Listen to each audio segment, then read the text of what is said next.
अभी government job को drop कर दी हूँ, छोड़ दी। मैं बड़े बच्चों को पढ़ाना पसंद करता था, इस वजह से मैं ऑनलाइन क्लासेस दे रहा हूँ। तो उम्मीद है कि ये जो मैं चीज़ें बता रहा हूँ, ये सारी चीज़ें अनुभव से बता रहा हूँ, ठीक।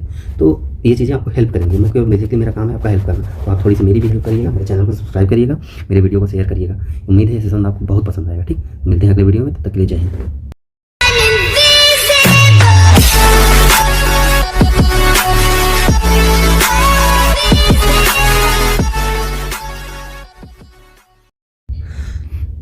हेलो दोस्तों, वेलकम टू पोटेंशियल क्लासेस। तो चलिए आज मैं बताता हूँ कि बीपीसीएल का जिसका 29 तारीख को एग्ज़ाम है, 29 और 30 को, वो हिंदी में क्या पढ़ के जाएँ। हिंदी में सबसे पहले आप एक आदित्य की बुक आती है, ठीक। आदित्य पब्लिकेशन, ठीक। आदित्य पब्लिकेशन की बुक ले लीजिए। ये थोड़ा मोटी बुक है, ठीक है थोड़ी सी।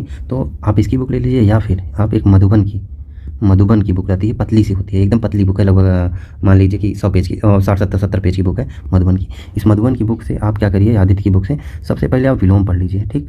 विलोम शब्द, क्योंकि विलोम जो भी पूछ रहा है आपका 5 से 6 क्वेश्चन पूछ रहा है विलोम, ठीक। ये विलोम हो गया। उसके बाद क्या करना है आपको, उसके बाद तद्भव तत्सम पढ़ना है। तद्भव तत्सम ये भी लगभग 5 से 6 क्वेश्चन पूछ रहा है, ठीक।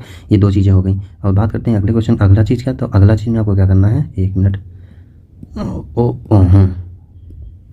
अगला चीज़ में आपको ये करना है, तद्भव तत्सम हो गया। उसके बाद क्या करना है कि हाँ, मुहावरे और लोकोक्तियाँ। अब समय नहीं बचा है, तो उस समय मुहावरे और लोकोक्तियाँ, ठीक, लोकोक्तियाँ पढ़ लेना है आपको। उसके बाद क्या पढ़ना है, और अगला जो है थोड़ा बहुत विशेषण पढ़ लीजिएगा, क्योंकि विशेषण से 1-2 क्वेश्चन पूछ रहा है, स्पेशली विशेषण से, ठीक। और उसके बाद क्या करना है आपको, चौथा नंबर, उसके बाद एक चीज़ वो पढ़ना है, हाँ, ये क्या कहते हैं कि रस छंद अलंकार से कोई क्वेश्चन अभी तक तो मेरे शिफ्ट में तो नहीं आया था, अगली भी शिफ्ट में देखने को नहीं मिला है, लेकिन आप रस थोड़ा सा पढ़ लेंगे, 10 मिनट का काम है, तो रस एक बार थोड़ा सा देख लीजिएगा।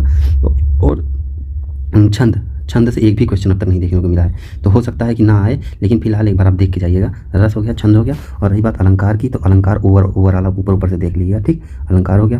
तो अब उसके बाद बचा जी मेजर टॉपिक मैं बता रहा हूँ। सबसे बड़ा वाक्य शुद्धि है, ठीक। वाक्य शुद्धि के लिए आपको पूरी ग्रामर आनी चाहिए, तो पूरी ग्रामर पढ़ने की जरूरत नहीं है। एक काम करिएगा, वाक्य शुद्धि में क्या है, सबसे बड़ी बात, जब आप खोलेंगे आदित्य पब्लिकेशन की बुक, तो उसमें जितने क्वेश्चन दिए हैं लगभग 50 से 60 क्वेश्चन हैं, कौन, वाक्य शुद्धि वाले, ठीक। वाक्य शुद्धि वाले इन 50 से 60 क्वेश्चन को ध्यान से करिएगा, क्योंकि इसमें एक टाइप बना के दिया है, एक टाइप का लगभग 3-4 क्वेश्चन दे दिया है। फिर दूसरा टाइप है विशेष, इसमें पहले वाले संज्ञा की गलती है, फिर दूसरे टाइप में सर्वनाम की क्या गलती है, फिर तीसरे टाइप में चला जाइए तो विशेषण की गलती है। ऐसे लगभग 5-5, 6-6 क्वेश्चन करके लगभग 50-60 क्वेश्चन दिया है, आप उसको कर लीजिएगा, ठीक। उसके बाद क्या करते हैं, हाँ, हम आगे की ओर बढ़ते हैं। उसमें आगे क्या पूछा है, आगे वो टॉपिक पूछ रहा है इसमें एक तो सबसे बड़ी बात क्या कहते हैं, पर्यायवाची, ठीक। पर्यायवाची में क्या है, पर्यायवाची में भी इंपॉर्टेंट क्वेश्चन 5 से 6 क्वेश्चन पूछा है। और पर्यायवाची में जो है, पहले जैसे बिजली का पर्यायवाची हो गया, बिजली का हो गया, इंद्र का हो गया, ठीक। इंद्र के जितने जैसे शक्र पुरंदर मदवा, सचीपति, उसके बाद ऐसे मतलब जो मैंने इंपॉर्टेंट बताए हैं, ऐसे इसी टाइप से इंद्र का हो गया, विष्णु का हो गया, पेड़ का हो गया, इसी टाइप से लगभग कम से कम 50 से 60 अगर एक दिन में पढ़ेंगे तो आराम से 50 से 60 पर्यायवाची आप याद कर लेंगे, ठीक। तो पर्यायवाची हो गया, पर्यायवाची आप पढ़ लीजिएगा। उसके बाद देखते हैं अगला क्वेश्चन। अगले में क्या करना है आपको, हाँ, रस छंद हो गया, अलंकार हो गया, पर्यायवाची हो गया, विलोम हो गया, उसके बाद तद्भव तत्सम हो गया। हिंदी के सारे मेजर टॉपिक हैं। और रही बात इंग्लिश की, इंग्लिश में क्या करना है, इंग्लिश में आपको सबसे पहले क्या करना है, इसमें क्या करना है, PQRS में, PQRS ज़्यादा क्वेश्चन पूछ रहा है, तो PQRS में क्या करना है, आपको कुछ अलग से पढ़ के नहीं जाना है। जो सेंटेंस पढ़ना है उसको ध्यान से पढ़ना है, ठीक। जैसे इसमें 4 सेंटेंस दिए रहते हैं, 1, 2, 3, 4, किसी में 5 दिए रहते हैं, तो ये S1 होता है, यहाँ A, B, C और D होते हैं, ठीक। तो इसमें किन्हीं 2, उसमें A, B, C और D 4 ऑप्शन होते हैं। तो आपको कोई 2 ऐसे सेंटेंस मिलेंगे जो एक दूसरे से यहाँ जुड़े मिलेंगे, ठीक। आपको भले कहीं जोड़ने को समझ में नहीं आ रहा है कौन कैसे जुड़ेगा, लेकिन कोई 2 सेंटेंस ऐसे जुड़ेंगे जिसके बाद पता चल जाएगा आपको कि इस सेंटेंस के बाद हो सकता है यही सेंटेंस है, मतलब B के बाद हो सकता है D है। तो ऑप्शन में चेक करिए किसके में B के बाद D है, तो जिस ऑप्शन में B के बाद D है वो आप ज़्यादातर ऐसे क्वेश्चन मिल जाता है कि एक ही ऑप्शन में रह रहा है, तो आप उसको टिक करके आगे बढ़ सकते हैं, ठीक। तो एक ये हो गया। उसके बाद बात करते हैं थोड़ा सा, इसमें स्पेलिंग पूछा है, तो स्पेलिंग मैं तो कहूँगा जो इरर स्पेलिंग वाला है, इरर जो जिसमें गलत स्पेलिंग लिखी है, उसको आप अगर नहीं आ रहा है तो ना अटेम्प्ट करिए, क्योंकि गलत होने के चांसेस ज़्यादा हैं। करेक्टली स्पेल्ड वर्ड और मिस करेक्टली स्पेल्ड वर्ड, ये दोनों जो स्पेलिंग इरर वाले आते हैं, इसको नहीं करिए तो ठीक है, क्योंकि इसमें बहुत ठीक ठाक क्वेश्चन पूछ रहा है, आपको सिंपल स्पेलिंग नहीं दे रहा है, उल्टा सीधा स्पेलिंग दे रहा है।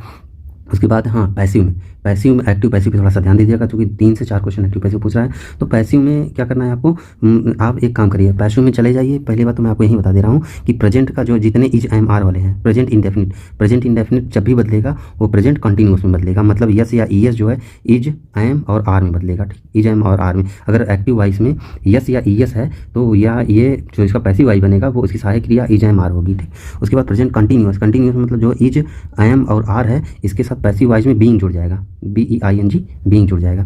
फिर उसके बाद परफेक्ट की बात होगी। परफेक्ट में क्या है, हैज़ और हैव है। हैव में जहाँ भी आपको हैज़ दिख जाए बस उसके आगे बीन लगाना है, ठीक, बीन।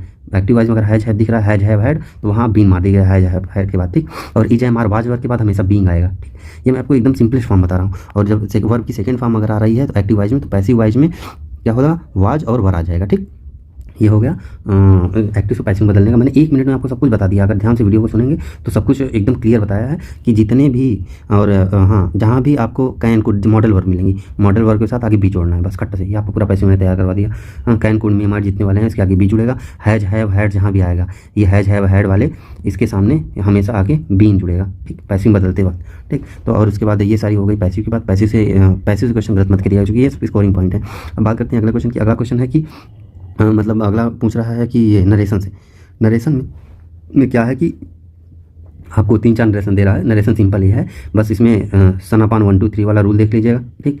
सन अपान 1 2 3 इसमें बदलता है, दिस किस में बदलता है, दैट में, दीज किस में बदलता है, दोज में। यही सब छोटे छोटे माइन्यूट हैं जिससे आप ऑप्शन एलिमिनेट कर पाएंगे। बाकी की चीज़ें सब कुछ एकदम सेम दी जा रही हैं, ज़्यादा कठिन नहीं आ रहा है।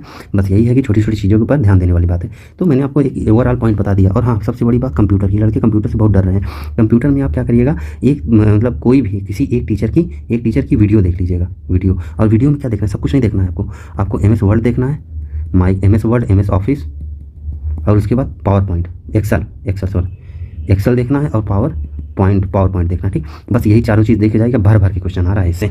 तो मैंने आपको सारी स्ट्रैटेजी बता दी। और रीजनिंग में जो है कैलेंडर का अभी तक एक भी क्वेश्चन नहीं पूछा है, ठीक। कैलेंडर का मेरे शिफ्ट में नहीं पूछा था, अगले शिफ्ट वाले में 1-2 शिफ्ट मैंने पता किया, वहाँ भी नहीं पूछ रहा है। लेकिन मैं कहूँगा एक बार थोड़ा सा देख के आ जाइएगा। कैलेंडर में क्या होगा, आपको एक डेट दे दी जाएगी, पूछ लेगा इस दिन कौन सा दिन था, बस यही पूछ रहा है। और रीजनिंग में कई ऐसे क्वेश्चन हैं, मैं उसमें क्या कहते हैं, सीरीज में क्या है, ये एक क्वेश्चन पूछ रहा था कि मतलब ऐसे लिखा था कि कौन से इतने शब्द हैं जिनके बाद एक स्वर आता है और एक, मतलब ऐसे ABCD ऐसे करके लिखा था इसमें पूरा सीरीज। इनके बाद एक स्वर आता है, उनके पहले एक व्यंजन आता है, हाँ। और एक कितने इतने अक्षर हैं जिनके पहले ऑड अक्षर आता है और जिनके बाद इवन आ रहा है, या इसे पलट के, ठीक, एक ऐसे पूछा है। तो ये सारे क्वेश्चन स्कोरिंग पॉइंट है, इसको आप छोड़िएगा मत, ये सब करने वाले क्वेश्चन होते हैं, ठीक। तो जितना भी था मैंने आपको सब कुछ बता दिया। और हाँ, और रही बात उसमें जो है मिसिंग वर्ड में कुछ के लॉजिक आपको समझ में नहीं आएगा। जब नहीं समझ में आएगा उसको छोड़ देना है, ठीक। जो लॉजिक नहीं समझ में आ रहा है उसको छोड़ के आगे बढ़ जाना है। मिसिंग वर्ड हो गया। और उसके बाद क्या कहते हैं, एनालॉजी में भी यही हाल है। एनालॉजी में आपको लगभग 2 से 3 क्वेश्चन ऐसे मिलेंगे जिनको आपको हवा नहीं लगेगा कि कहाँ से आ रहे हैं, तो उनके ऊपर समय नहीं खराब करना, उनको छोड़ के आगे बढ़ जाना। आप उनको करिएगा भी नहीं, क्योंकि गलत हो जाएंगे आपके नंबर खाएंगे, ठीक। तो इसी तरीके से जो भी था मैंने आपको परफेक्ट स्ट्रेटेजी बताई है, ध्यान से सुनिएगा। सबसे पहले आप हिंदी करिएगा, सबसे पहले आप हिंदी करिएगा। फिर उसके बाद क्या करिएगा, इंग्लिश करिएगा। फिर उसके बाद या तो हिंदी करिएगा या फिर हिंदी की जगह आप मेरे हिसाब से GS करिएगा, ठीक। पहले GS को 20 क्वेश्चन निपटा लीजिएगा, फिर हिंदी करिएगा, फिर इंग्लिश करिएगा, फिर उसके बाद कंप्यूटर करिएगा, या नहीं इंग्लिश के बाद फिर रीजनिंग करिएगा, फिर कंप्यूटर करिएगा, ठीक। तो ये पूरी एकदम परफेक्ट स्ट्रेटजी मैंने बता दी। आप इसी को फॉलो करिएगा और ज़्यादा समय मत वेस्ट कीजिएगा, आपका पेपर बढ़िया जाएगा, ठीक। तो मिलते हैं। हो सकता है कि देखो जैसे मैंने बताया पैसा करेंगे तो आपको काफ़ी बेनिफिट होगा। और एक दिन का टाइम है, आप जो भी पढ़ेंगे आज रात में तो कल उसका बेनिफिट दे पाएंगे। 30 तारीख वालों के लिए तो ये रामबाण है, ठीक। जो टॉपिक मैंने बताए हैं वो एक बार आप सर से निगाह से देख के जाइएगा।